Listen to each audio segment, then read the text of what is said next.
Welcome to my channel. ఈరోజు అమ్మ వంటల రుచిలో చాలా తక్కువ టైంలో చేదు లేకుండా మెంతికూర బంగాళదుంప కూర ఎలా తయారు చేసుకోవాలో ఇప్పుడు చూద్దాం. స్టవ్ మీద కడాయిని పెట్టుకొని 3 టేబుల్ స్పూన్ల నూనె వేసుకోవాలి.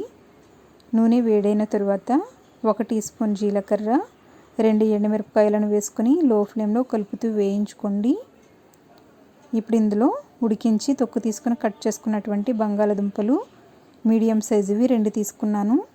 కప్పుతో తీసుకున్నట్లయితే 1.5 కప్పు వేసుకోండి.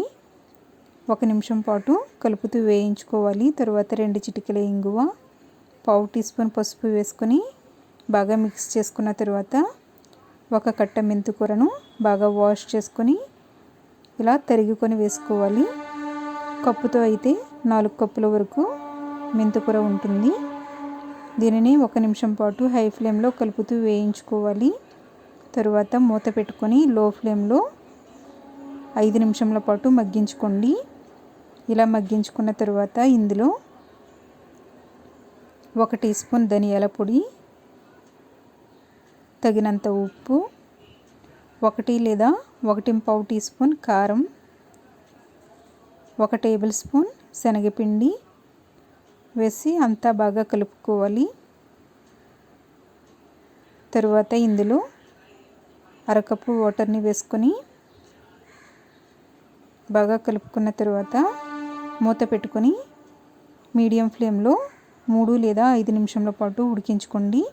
ఇది ఇలా కొంచెం చిక్కబడేంత వరకు ఉడికించుకున్న తర్వాత 1/2 టీ స్పూన్ పంచదార కానీ బెల్లం కానీ వేసుకోండి. ఇది ఆప్షనల్.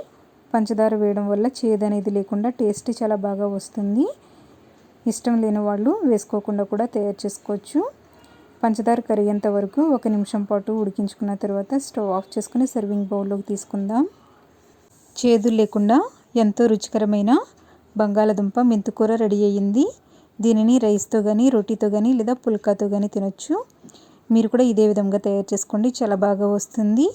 ఈ వీడియో మీకు నచ్చినట్లయితే లైక్ చేయండి, షేర్ చేయండి. మీరు ఫస్ట్ టైం నా ఛానల్ని చూస్తున్నట్లయితే సబ్స్క్రైబ్ చేసుకోండి. Thank you for watching my video.